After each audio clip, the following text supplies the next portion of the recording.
오늘 우리에게 주신 말씀 출애굽기 1장 15절에서 21절 말씀입니다. 출애굽기 1장 15절에서 21절 말씀 제가 봉독해 드리도록 하겠습니다. 출애굽기 1장 15절에서 21절 말씀입니다. 애굽 왕이 히브리 산파 십브라라 하는 사람과 부하라 하는 사람에게 말하여 이르되 너희는 히브리 여인을 위하여 해산을 도울 때에 그 자리를 살펴서 아들이거든 그를 죽이고 딸이거든 살려두라. 그러나 산파들이 하나님을 두려워하여 애굽 왕의 명령을 어기고 남자 아이들을 살린지라. 애굽 왕이 산파를 불러 그들에게 이르되 너희가 어찌하여 이와 같이 남자 아기들을 살렸느냐. 산파가 바로에게 대답하되 히브리 여인은 애굽 여인과 같지 아니하고 건장하여 산파가 그들에게 이르기 전에 해산하였더이다 하매 하나님이 그 산파들에게 은혜를 베푸시니 그 백성은 번성하고 매우 강해지니라. 그 산파들은 하나님을 경외하였으므로 하나님이 그들의 집안을 흥왕하게 하신지라. 아멘.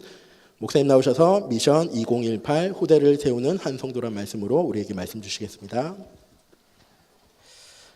지금 산부 예배 때 계속해서 올해 2018년도 우리 성도님들이 마음에 담고 기도해 주셔야 될 기도 제목들을 지금 같이 나누고 있습니다. 그냥 단순하게 설교 한 편 듣는다고 생각하지 마시고 의미들을 여러분들이 좀 마음에 담으시고 교회를 두고 기도하실 때마다 또 여러분들 개인을 두고 기도하실 때마다 기도의 제목이 꼭 되기를 바랍니다. 교회가 진행되어지는 거 우리 아까 장로님들이 당회도 설명해 주셨고 장로회가 뭔지도 설명해 주셨죠. 당회는 굉장히 중요합니다만은 교회 모든 것들을 심부름하지만 교회를 실제로 되어지게 만드는, 교회가 움직이게 만드는 원동력은 기도에 있습니다. 그래서 장로님들은 그 기도 위에서, 기도의 배경 위에서 중요한 일들을, 행정적인 부분 또 운영에 관련된 부분들을 심부름하는 거고요. 교회가 교회답게 든든히 세워져 가는 것은 우리 성도님들의 개인의 실제 기도들입니다. 이 기도가 힘이 모아질 때 굉장한 힘 있는 교회가 되는 거죠. 그래서 여러분들이 꼭 교회를 놓고 기도하실 때마다 주보에 그냥 기도 제목으로 올려놓은 게 아니고요. 저희 교회 주보는 좀 특징이 있죠. 주보가 좀 두꺼워요. 그거는 기도 제목들을 많이 담아서 여러분들에게 이렇게 손에 쥐어 드리는 겁니다. 그래서 어디든지 계실 때 펴서 우리 교회 전체적인 기도 제목들, 또 우리가 같이 함께 기도하고 있는 배경이 되어져야 될 우리 선교사님들, 또 우리 주변에 있는 많은 교회들, 여러분들의 중요한 현장들까지 여러분들이 꼭 기도하시는 그런 축복들이 꼭 있기를 바랍니다. 지금 계속해서 미션 2018 이제 2018년도 저와 여러분들이 기도합니다. 5가지는 제가 어디에서 이렇게 모티브를 가져왔냐니까요. 핵심 주제 내용은 하나님이 아브라함을 부르실 때 주셨던 언약 5가지 축복, 복의 근원으로 삼았던 근원적인 축복과 실제로 모든 주변에 있는 사람들에게 대표적인 축복, 그리고는 전 시대를 살릴 수 있는 시대적인 축복, 그리고 후대 살릴 수 있는 기념비적인 축복, 아무도 막을 수 없는 교회, 오늘 오전에도 말씀드렸죠. 교회는 아무나 함부로 이렇게 이야기하는 것도 아니고요. 어떤 욕을 먹어도 교회는 흔들리지 않습니다. 어떤 핍박이, 세상에 핍박이 와도 교회를 무너뜨린 적은 단 한 번도 없습니다. 교회가 다 없어진 것처럼 보였지만 그렇지 않습니다. 결국 교회를 공격했던 그 나라들은, 강대국들은 무너졌지만 교회는 지금까지 계속해서 오고 있어요. 그게 하나님이요 불가항력적인 축복이에요. 아무도 막을 수 없는 축복. 그게 저와 여러분이 개인이 교회고 우리가 함께 모여있는 이 애일교회가 굉장히 소중하다는 거죠. 이런 부분들을 가지고 5가지 기도 제목들을 거기서 찾아내서 함께 나누고 있습니다. 한 성도, 한 다락방. 한 다락방이라고 했을 때는 여러분들이 딱 기억하시기 좋게요. 살리는 포럼입니다. 여러분들 자신에게도 가장 먼저요 살리는 포럼을 하세요. 자꾸 나는 안 돼, 나는 어쩔 수 없어, 나는 못난 사람이야, 그건 죽이는 거예요. 하나님이 여러분들 그렇게 부르지 않으셨거든요. 그래서 제가 우리 성도님들 개인에게 제가 주일날 제일 첫 인사를 뭘로 할까 굉장히 고민 많이 하거든요. 설교 준비보다 그게 더 어려워요. 첫 인사를 뭘로 하지? 예를 들면 일부 예배 때는요, 성도님들이 이렇게 딱딱딱딱 붙어 있지 않기 때문에 옆에 있는 분들하고 인사하세요. 그럼 혼자 이렇게 할 말이 없을 것 같아서 제가 설교 시간을 시작할 때 그거를 이제 인사말처럼 제가 하기도 하고요. 2부 예배 때는 이제 성도님들이 많이 앉아 계시니까 서로 이렇게 인사 시킵니다. 주로 그 모든 내용들은요, 살리는 내용들이에요. 제가 많이 기도하면서 이렇게 성도님들이 어떻게 하면 오늘 한마디에 힘을 얻고 하나님 주시는 중요한 은혜를 누릴 수 있을까? 그래서 오늘은 제가 이렇게 그렇게 적었었죠. 참 능력되는 하나님의 능력을 덧입는 시간. 여러분들은 가장 멋진 사람이고 가장 하나님이 존귀하게 여기는 하나님의 백성들. 그래서 여러분들 살리는 포럼을 하세요. 그냥 지나가다가 여러분들 남편을 보고 아내를 보고 여러분들이 자녀를 보고도요, 여러분들 부모님들을 보고도 꼭 그렇게 해주셔야 돼요. 저희들이 이제 렘넌트 영성합숙을 하잖아요. 그러면 이제 제 강의 중에 아버지 되신 하나님에 대해서 이제 쭉 강의도 하고 해요. 그리고 제일 마지막에 그런 심부름을 시킵니다. 집에 가서 엄마 아빠를 좀 살려줘라. 그래가지고 엄마한테 사랑한다고, 아버지한테 사랑한다고 한 번만 고백해줘. 근데 그거 잘 못해요. 잘 안 돼요. 여러분들 사람을 살리는 말 굉장히 중요해요.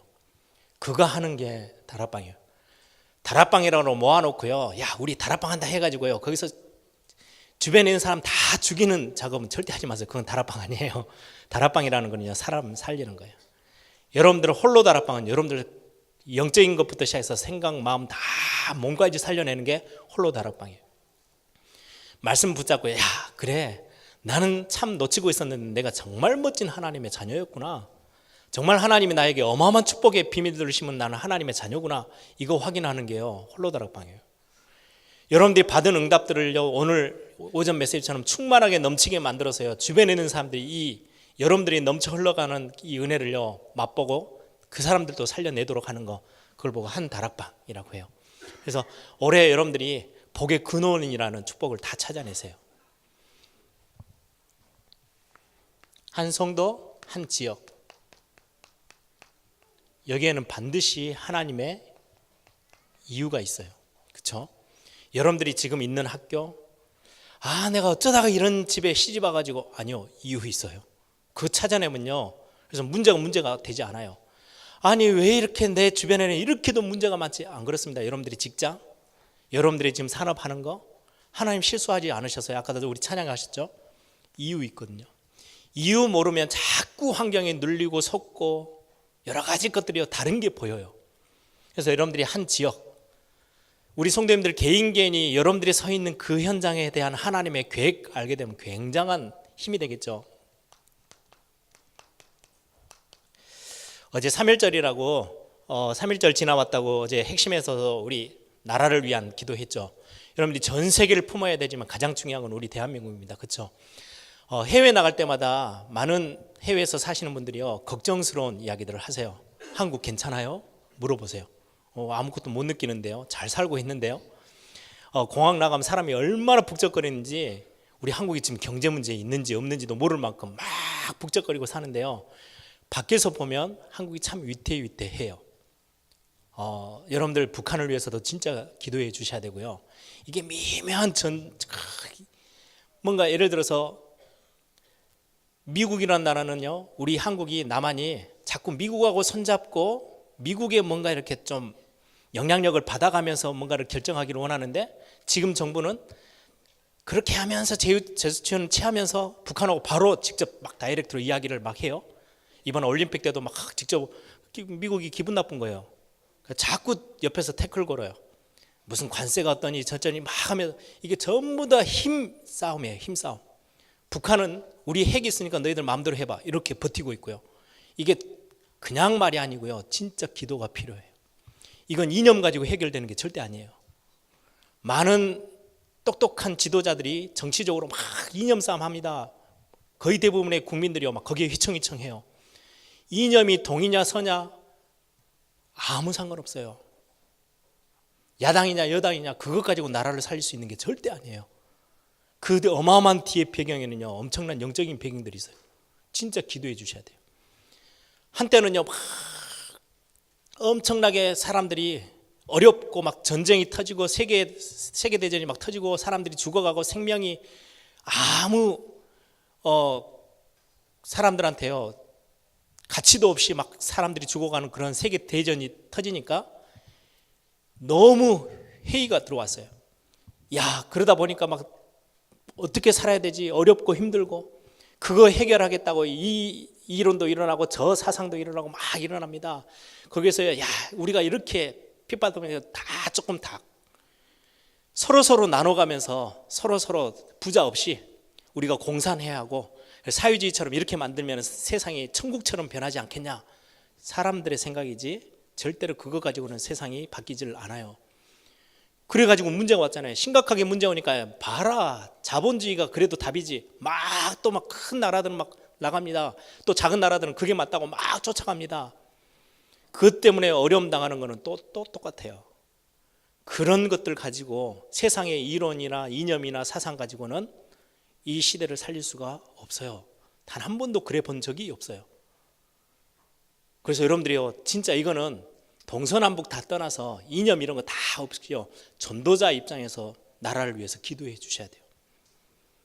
우리가 호남에 사니까 우리가 이제까지 많이 배우고 들어왔던 그 개념 이념을 가지고 이 나라를 살리겠냐? 도움이 되겠죠. 근데 이 나라 못 살립니다. 그러면 이전에 있었던 그 이념 가지고 아니요 그것도 똑같아요. 영적인 눈으로 보고 이 나라 한 민족을 살리는 기도의 배경 진짜 필요해요. 아브라함이 그렇게 이야기하죠. 소돔과 고모라 완전히 망하는 시대가 됐는데요. 의인 10사람이 있으면 하나님 살려주시겠습니까? 10사람만 있어도 되겠대요. 그 지역을 놓고 기도하는 의인 10사람만 있으면요 그 지역 유황불로 멸망시키지 않겠대요. 그 10사람 없어서 소돔과 고모라 멸망했습니다. 굉장한 교훈이에요. 한 나라를 두고요 진짜 기도하셔야 돼요. 특히 우리 대한민국 눈에 보이지 않는 굉장한 바깥에 해외 나가보면 그게 훨씬 더 피부도 더 느껴지는 것 같아요. 엄청나게 민감하고 굉장히 위태위태한 지금 시기를 지나가고 있어요. 그럼에도 불구하고 많은 전도자들이 고백은요 그래 하나님이 왜 이 시대에 전도운동을 한국에서 일으키시고 렘넌트 운동을 왜 한국에서 시작하게 하셨는지 이유 있겠지. 그것 때문이라도 하나님은 이 땅을 하나님은 지키실 거야. 여러분들이 진짜 놓고 특히 전 세계 복음화를 놓고 우리가 선교를 놓고 기도해야 되겠지만 선교에 모판되어지는 우리 대한민국을 놓고요 우리가 살고 있는 이 땅을 놓고 진짜 기도하셔야 돼요. 오늘은 후대 세우는 한 성도, 다음 주에는 한 번 더 이야기할 겁니다. 교회 세우는 한 성도. 오늘은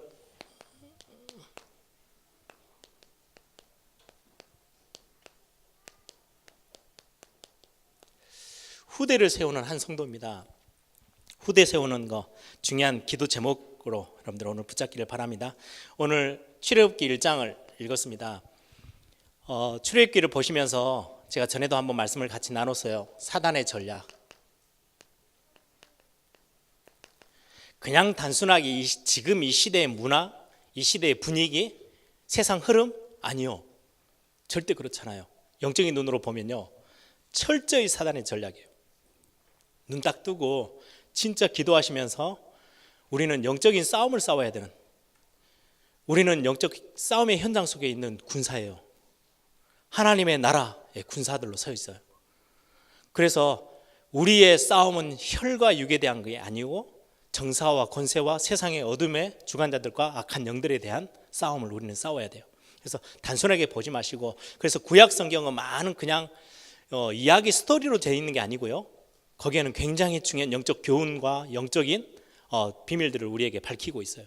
그래서 출애굽기에는 많은 상징이 나옵니다. 애굽이라는 거, 애굽은 세상을 이야기해요. 그 애굽을 다스리는 바로 왕 사단을 이야기합니다. 거기에 중요한 언약의 백성들, 예, 하나님의 자녀들입니다. 한 시대를 살려내야 될 굉장히 중요한 거죠. 그래서 세상, 사단 이런 거는요 계속 갑니다. 실체는 살아있어요. 상징은요 없어져요. 애굽이라는 나라는 지금 없어요. 그 강대국 애굽은 없어졌어요. 바로왕 지금은 존재하지 않아요. 그렇다 해서 이거를 3500년 전 글이라고 읽고 있으면 착각해요. 지금도 이 실체들은요 그대로 남아서 지금도 똑같이 우리에게요 공격하고 있어요. 3500년 전에 이스라엘 백성들은 하나님의 백성들을, 하나님의 자녀들을 계속 누르고 없애려고 했던 이 사단이라는 존재, 그리고는 그들의 어마어마한 발판이 됐던 세상, 지금도 있어요. 그래서 지금도 하나님의 백성들, 교회들을 어렵게 만들고 교회의 힘을 빼고 후대를 망가뜨리는데 전력을 다하고 있는 게 사단의 전략이에요. 그래서 그 눈으로 오늘 출애굽기를 잠깐 보면 굉장히 중요한 우리 기도 제목들이죠. 후대를 세운다는 게 어떤 건지 오늘 출애굽기 1장 읽었습니다. 15절에서 22절까지 보면 남자아이들을 낳으면 다 죽여라 라고 이야기해요. 지난번에도 말씀드렸죠. 그냥 단순히 이스라엘 나라 저 애굽의 왕이 갑자기 생각이 바뀌어가지고 죽이려고 한 게 아니고요. 역사적인 흐름, 배경이 있어요. 이전에는 자기들이 애굽의 본토에서 살던 원주민 같은 민족이요, 완전히 바깥에서 들어온 민족들에게 밀려가지고 힘에 밀려서 모든 힘을 다 뺏겼어요. 그래서 요셉이 총리로 있을 때 그 정권은요 외부에서 들어온 민족이에요. 타민족이에요. 애굽 땅에 바깥에서 힘을 내서 들어와서 힘을 확산시켜서요 원래 있었던 사람들 다 쫓아내 버렸어요.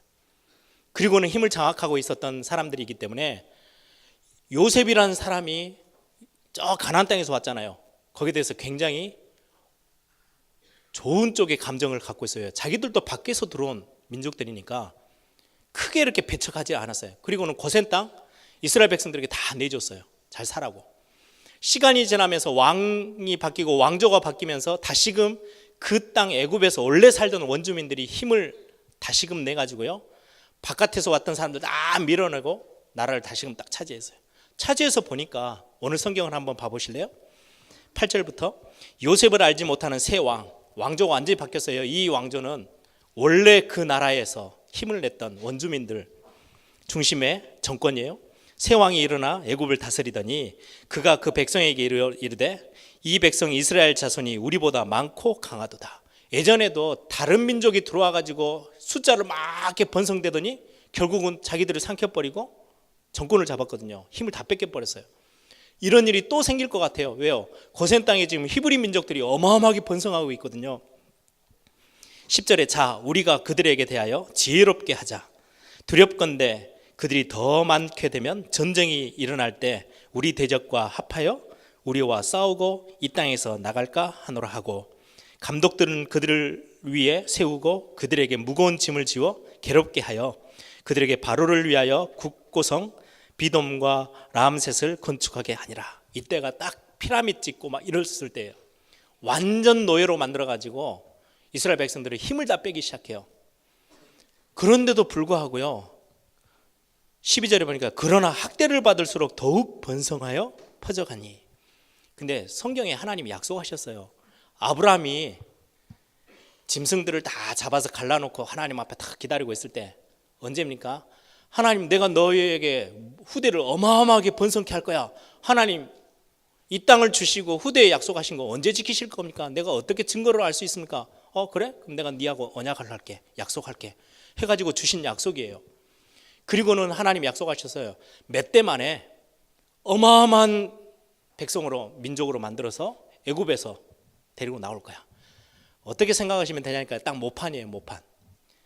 아이들이 이제 막 태어났을 때요 인큐베이터에 넣은 것처럼요 이스라엘 백성들이 70명이 갔거든요.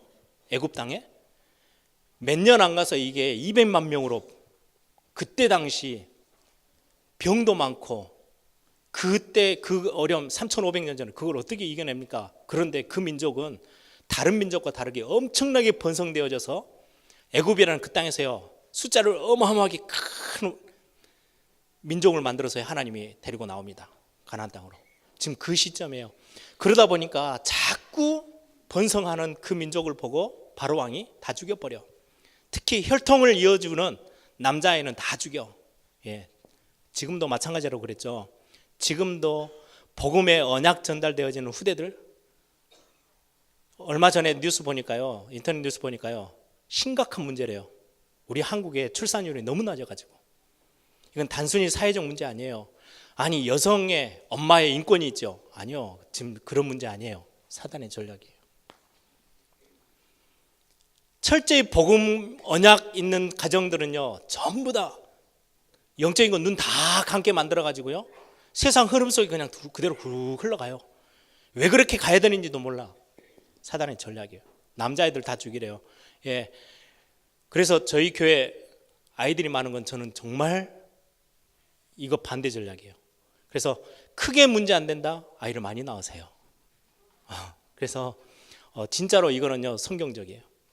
이게 열심히 나가서 전도하는 것보다요, 여러분들 언약의 자녀 한 명 낳는 게 훨씬 더 빠릅니다. 이게 안 통하니까 출애굽기 8장 25절에 그러면 막 재앙이 낼 때요, 애굽왕이 말합니다. 그러면 다른 데 가서 왜 멀리 귀찮게 멀리 가서 예배하니? 애굽에서 그냥 해. 애굽이 어디라고요? 세상이에요. 마음이나 네 생각과 모든 삶의 스타일은 세상에 그대로 두고 교회 가서 예배만 하고 오면 되지 않냐? 하나님이 그걸 원하시는 거 아니에요. 세상 다 뒤로 하고, 세상의 것 가지고는 절대로 이 시대를 살릴 수 없기 때문에 하나님이 지시한 가나안 땅 들어가야 돼요. 예배해야 돼요. 거기서 진짜 걸 회복해야 돼요. 그런데 바로가 야, 꽃입니다. 야, 그냥 여기서 하지 뭘 그렇게 멀리까지 가려고 해. 이것도 안 통해요. 8장 28절. 그러면 얼른 가서 와. 밖에 나가서 얼른 예배하고 바로 빨리 들어와. 지금도 우리 후대들 이렇게 속이고 있어요. 여러분들 학교 가보세요. 우리 렘넌트들 대학 가고 고등학교 가고 이렇게 하면요, 밖에서 하는 이야기들입니다. 무슨 교회를, 우리 회사 생활하는 우리 성도님들도 마찬가지고 사업하는 분들 똑같죠. 적당히 해, 적당히 좀. 신앙생활 무슨 거기다 막 꿀밤을 알아놨니? 온통 교회만 가서 살려고, 그래가지고 어떻게 사회생활을 하려고. 예, 이게 똑같이 바로가 그렇게 했어요. 바로는 이미 없어졌어요. 사단이 지금 주는 메시지들이에요. 적당히 얼른 예배하고 빨리 세상으로 다시 와. 무슨 교회 가서 막 거기서 온 생을 다 드릴 것처럼. 그게 이상한 거야, 틀린 거야. 대충 하고 적당히 하고 다시금 와서 세상에서 우리 사회생활 해야지. 그게 인간 사는, 예, 사단이 지금도 속여 들어오는 이야기들. 렘넌트들 중고등학교 때까지는요, 교회 어쩔 수 없이 가요. 대학교 가면요, 거의 이 두 가지에 다 빠져버려요. 와, 굳이 그렇게도 나가서 하려고 하니 그냥 마음 네 거 다 세상에 두고 교회만 왔다 갔다 해. 주일날만 일 있으면 안 가도 되고. 그 말이에요. 지금 사단의 전략입니다. 이도 안 통하니까요, 출애굽기 10장 11절에 그러면 다 놔줄게. 가서 장정들만 나가. 애들은 남겨놓고 가. 애굽 땅에 애들은 남겨놓고 어른들만 다 빠져나가. 그냥 아예 다 보내줄게. 모든 물건, 모든 보석 다 들고 나가. 가서 너희들 마음껏 예배하고, 뭐 이리 살든 평생 뭐 교회에서 죽든 살든 상관없어. 가서 신앙생활하고 자녀들은 세상에 그대로 남겨놔. 이게 사단이 노리는 전략이에요. 지난번에 우리 박성수 목사님 오셔서 메시지 하셨죠. 수평적인 선교, 수직적인 선교. 교회들이 힘 모아가지고요, 수평적인 선교 얼마나 잘하고 있는지 몰라요. 뭐만 다 죽여버렸어요. 장정만 데리고 나간 거예요. 어른들 얼마나 열심히 신앙생활하는지 몰라요. 한국교회 막 들썩들썩했어요. 지금은 어떻게 하고 있어요? 후대들 다 죽어가요. 수직 선교 다 놓쳐버렸어요. 그게 후대 살리는 굉장히 중요한 전략입니다. 사단이 야, 어른 장정들만 데리고 나가라고 속여 들어오는 거죠. 이게 지금 전 세계가요, 지금도 똑같이 사단은 반드시 살아가지고 세계 교회를 속이고 있어요. 이런 전략들을 가지고. 이때 이런 어떤 어려운 상황에 굉장히 중요한 한 사람, 한 성도죠. 이들 때문에 하나님은요, 이 사단의 전략을 완전히 무력화시키셨어요. 오늘 본문에 보면 두 사람의 이름이 나옵니다. 15절에 애굽 왕이 히브리 산파 시브라라는 사람과 부하라 하는 사람에게 말하여 이르되 너희는 히브리 여인을 위하여 해산을 도울 때에 그 자리를 살펴서 아들이거든 그를 죽이고 딸이거든 살려두라. 그러나 산파들이 하나님을 두려워하여 애굽 왕의 명령을 어기고 남자아이들을 살린지라. 17절에는 하나님을 두려워하여, 21절에는요 그 산파들은 하나님을 경외하였으므로. 하나님을 경외하는 자. 두렵다는 거는요 무서워서 벌벌벌 떠는 게 아니고요, 경외한다는 거는요 영어로 굉장히 두려움이에요. 어느 정도의 두려움입니까? 저 나이아가라 폭포 같은 데 가서 보면요, 와, 웅장함에 이렇게 인간이 너무 작게 보이는 그런 거 있죠. 창조주 하나님 앞에서 경외함에. 경외한다는 거는요 주로 부모님에게 쓰고요, 우리 하나님 앞에 쓰는 단어들이에요. 경외할 때 가장 중요한 건 뭐라고요? 우선순위예요. 진짜 경외한다면 우선순위를 여기두어요. 우리 부모들이 진짜 자녀를 키울 때 하나님을 두려워하는 거, 하나님을 경외함이 있다면 영적인 거를 가장 우선시에 두는 거예요. 이 히브리 산파 두 명이, 많은 숫자도 아니에요. 두 명의 이름이 나오는데 아무 배경도 없고 힘도 없어요. 그냥 예 받는 산파예요. 그런데 애굽 왕이라는 세상에 어마어마한 힘이 그들을 핍박하고 안 그러면 죽는데요. 그럼에도 불구하고 누구를 또 두려워했다고요? 하나님을 두려워해요. 세상의 명령에 듣지 않고 하나님 앞에 우선순위를 뒀던 사람. 그래서 하나님의 사람들을 살려냈어요. 이 산파 때문에 출애굽의 대역사는 시작됐습니다. 대단한 능력자 모세가 심부름은 하긴 했지만 그 시작, 모세를 모세되게끔 만들었던 굉장히 중요한 인물이 이 산파 두 명이에요. 여러분들, 한 사람이 후대를 살리는데, 아니 어떻게 한 사람이 시대 다음 세대를 살려냅니까? 예, 성경은 그렇게 돼 있어요. 아브라함을 보세요. 아브라함 한 사람의 중요한 배경이 4대 디난 뒤에 요셉을 통해서 빛을 발하기 시작하죠. 굉장히 중요합니다. 오늘 요게벳은 출애굽기 6장에 나옵니다. 모세의 어머니입니다. 모세라는 인물, 어릴 때 애굽의 공주 밑에 들어가서 자라는데 유모로 들어가서 이 어머니가요 지혜롭게 아들을, 왜 그때 당시에는 아들이 살 수가 없어요. 다 죽여나가는 시대인데 모세가 살아났어요. 이 모세를요 키우면서 젖 먹이면서 유모로 키우는데 그때 모든 언약을 다 심었어요. 뭐가 기준입니까? 하나님을 경외하는 거. 단순히 이 애가 내 아이니까 죽이면 안 되겠다, 어떻게든 살려내야 되겠다, 아니요. 그걸 훨씬 넘어서는 영적인 거, 하나님의 언약. 성경이 그래서 이 요셉에 대해서 이야기합니다. 레위 족속의 남자와 레위 족속의 여자, 하나님의 법과 하나님의 언약을 알고 있는 족속의 두 사람의, 언약 알고 있는 사람의 결혼 때문에 모세라는 사람에게 언약이 전달되어져요. 한나라는 상처 많은 여인, 그런데 이 여인 한 사람 때문에요 사무엘이, 후대가 살아나요. 그리고 여러분들, 이 단어는 그냥 단순한 이야기 아니에요. 후대를 세우는 한 사람, 한 성도. 여러분들 한 사람 때문에요 한 가정에서 중요한 인물들을 하나님이 내셔서 시대 흐름을 바꾸실 것입니다. 이새라는 아버지, 남자 이름이 잘 안 나오는데 그래도 한 번 정도는 나와주니까 얼마나 감사한지. 다윗의 어머니 이름은 잘 안 나와요. 이새의 이름은 나와요. 여러분들 중요한 한 사람 때문에 하나님이 주시는 굉장한 축복입니다. 이게 후대 살려요. 이거 알고 계셔야 돼요. 영적인 눈 딱 뜨고요. 여러분들이 진짜로 단순한 우리 뭐 교회가 렘넌트 사역하니까, 아니요. 이거 있어야 돼요. 이때오는 언약 전달하는 거. 꼭 여러분들 기도 제목으로 담기를 바랍니다. 수평적인 선교는 우리가 지난주에 이야기했던 각 나라 한 나라를 살리는 마태복음 28장에 있는 굉장히 중요한 선교라면, 신명기 6장 4절에서 9절.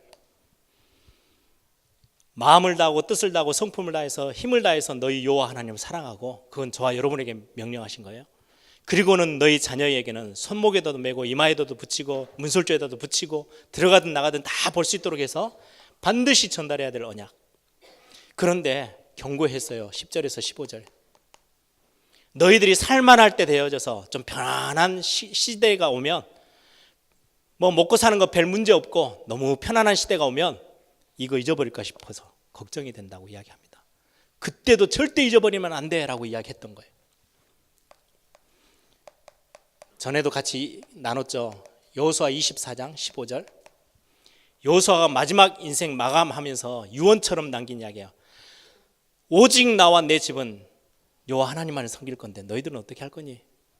굉장히 단호한 목소리로 이스라엘 백성들에게 이야기를 합니다. 그때 모든 백성들이 그렇게 할게요, 전부 다 대답했어요. 반대하는 사람 아무도 없었어요. 근데 결국 사사기 2장 10절에는요, 그 다음 세대 하나님 전혀 모르는 세대가 일어났대요. 얼마나 안타까운지요. 여러분들 언약 전달하기 위해서 기도만 해주셔도 돼요. 여러분들의 자녀들을 위해서. 여러분들 렘넌트, 우리 청년들은 렘넌트 부류에는 안 들어가요. 사실 대학생들까지만 해도 저는 대학생들을 렘넌트라고 안 쳐주고 싶어요. 렘넌트들을 세우는 이제는 장성한 어른으로 가고 있어요. 그래서 대학 청년 정도 되면요, 결혼 놓고 기도하셔야 되고요, 후대 놓고 기도하셔야 돼요. 조금 빠르면 여러분들 고등학생들 후대 생각하면서요, 결혼 생각하면서 기도하면요, 자기 몸 하나 아무렇게나 안 움직입니다. 굉장히 가치 있게 둡니다. 왜요? 후대와 후대를 놓고 하나님이 부르신 굉장히 중요한 하나님의 사람, 하나님을 경외하는 거 굉장히 중요하죠. 그래서 저는 후대의 이야기를 하면 항상 여러분들에게 드리는 두 단어가 있죠. 영적인 부분에 이 싸움이라고, 양육권 싸움이에요. 누가 양육하느냐, 하나님의 나라냐 사단의 나라냐. 시간과 생각과 모든 부분에 주도권은 누구에게 있느냐, 빼앗기느냐 가지고 오느냐, 이 싸움이에요. 우리 예일교회 성도님들이요, 우리 자녀들에게 참 좋은 거 많은 거 전달해 줘야 되지만 영적인 그림을 갖고 계셔야 돼요. 후대를 세우는 한 성도, 여러분 한 다락방 많은 사람 살려야 되는데요, 저는 기도 제목을 갖고 있어요. 3천 제자. 이런 응답을 받는 성도 한 명 한 명이 3천 명이 모여지는 교회, 그러면 광주 호남보고만은요 능히 감당할 수 있을 겁니다. 지역 내가 있는 이유 알고요, 거기에서 조용히 말씀 운동하고 그 지역을 놓고 기도의 배경이 되어서 기도하는, 그걸 보고요 300지교회라고 합니다.